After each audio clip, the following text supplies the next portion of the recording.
Here we will see how to find the volume and surface area of prism with general or irregular polygonal base.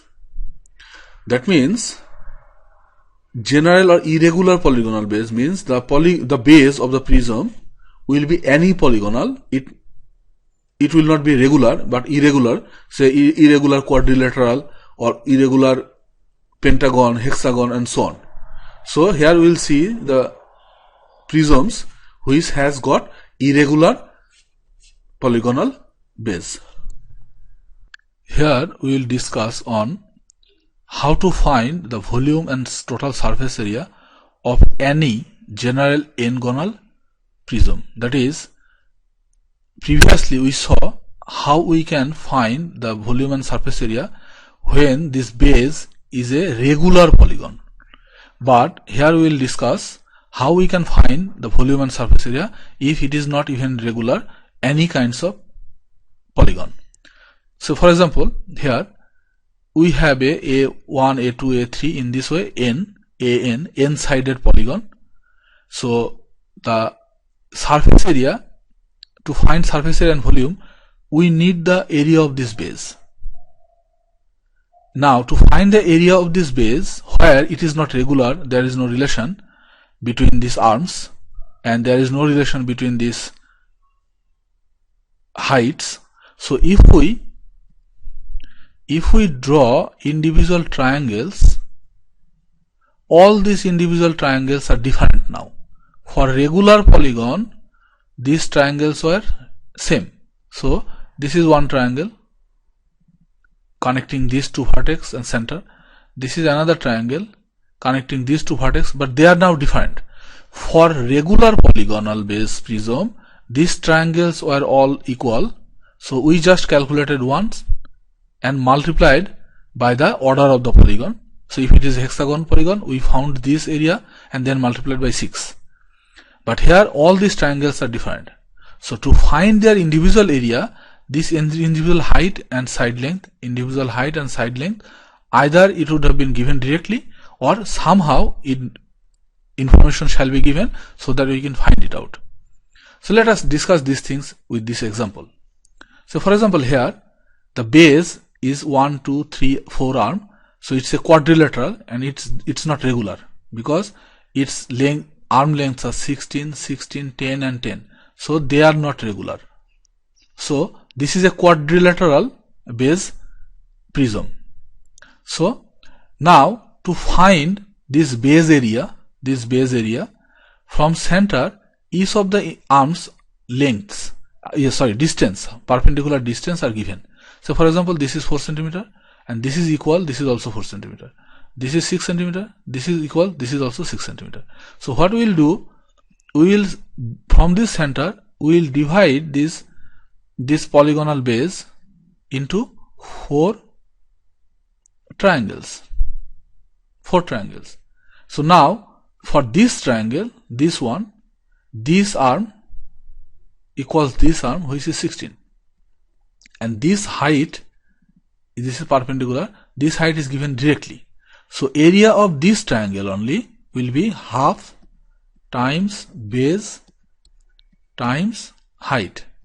So we will get 48, this is centimeter, so centimeter square. Similarly, for this one, for this triangle,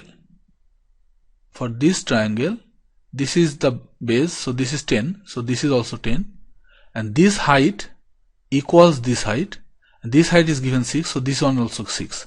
So area of this triangle will be half times this base is 10 times this height and this height's double dashed line, they are same, so this is 6, so this is also 6.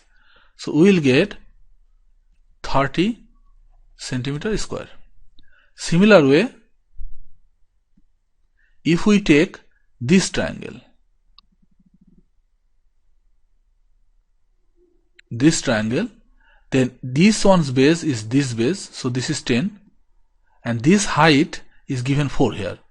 This height is 4, so this height is 4.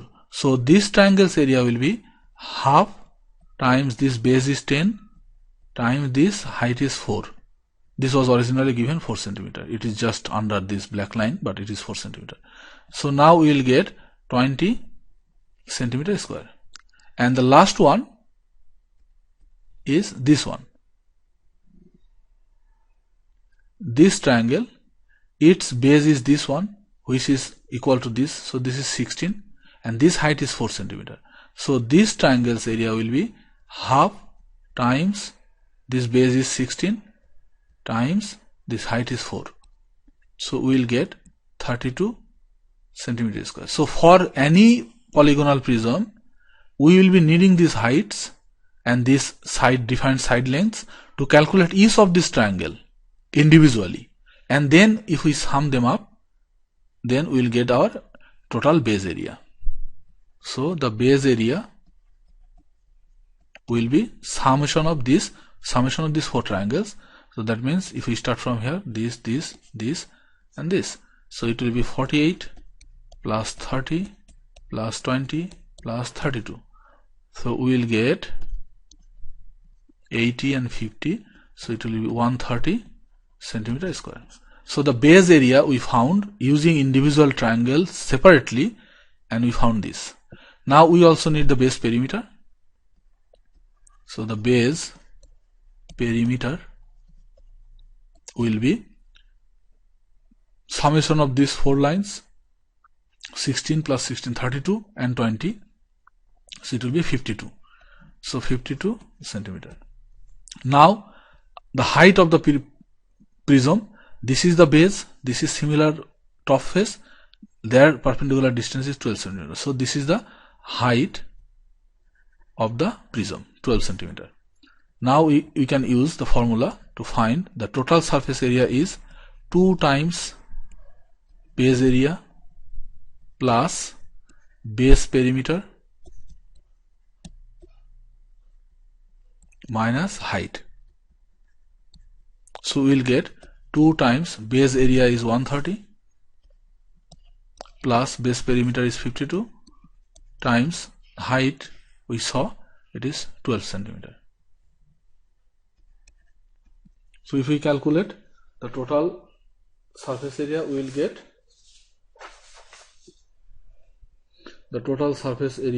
get as 884 centimeter square, and the volume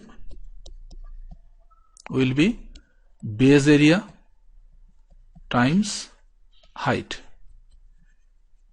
So the base area we found is 130, the height was 12. So if we multiply them, then we will get 1560 centimeter cube.